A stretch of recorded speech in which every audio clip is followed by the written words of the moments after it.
halfway up now. Today 5 times up and down, down and up. That's a construction nearby.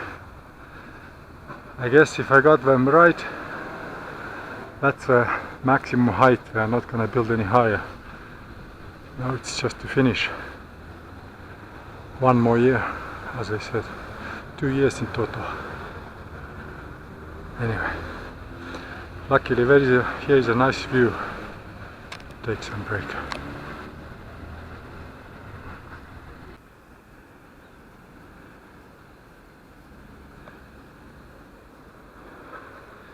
Anyway, back home for a weekend. Okay.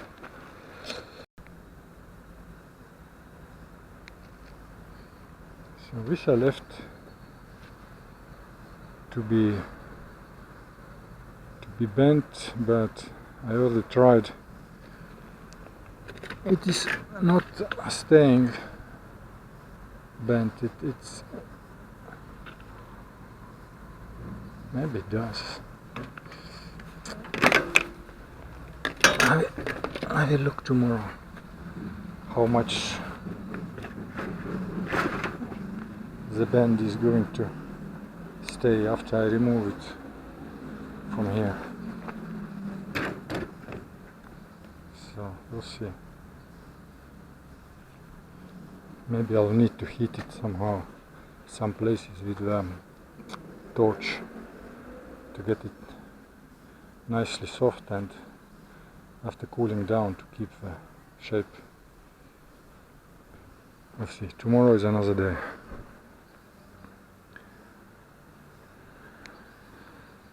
This is not gonna stay here. This is just temporary. I put it away. The point is that the longer I make, the better it takes the wind up here, because sometimes here are very strong winds. So I need to do it shorter, just replace another piece where I need another place this piece. So I bought it to cover all my needs.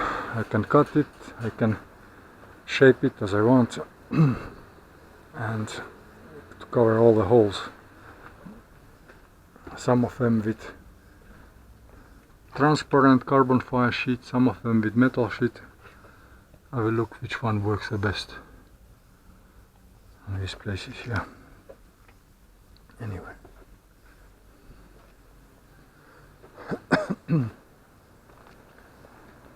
Beautiful evening.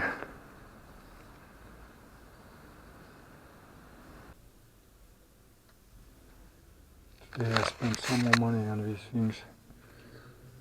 More metal wires, one hammer for metal works for his roof, and a big tarp. We don't have smaller tarps, so I had to buy the double the size, not to wait another month till they get new. Some things for sorting up screws and nails, and when I'm working it's good to have these, not to lose stuff. And if a weekend permits, I'm gonna work in this place here. I like that. I hope it's gonna stay when I remove it from there. So all these pieces, one, another sheet, shorter one there, carbon fiber, etc. Tools, which are not cheap, but they accumulate. €1, €2. These are €2 piece. This is €2. This is €1. I think no, €2. This is 12 euros. The 3x4, yes, tarp. And these are €1 a piece, and so 120 euros at least, or more I spent, just to have everything at hand when I start working. Otherwise I'll be running last minute to a shop and wasting my time and energy. It's better to have some tools, but I would need to, just in case. Even if I don't, at least peace of mind when I'm working. I like that way.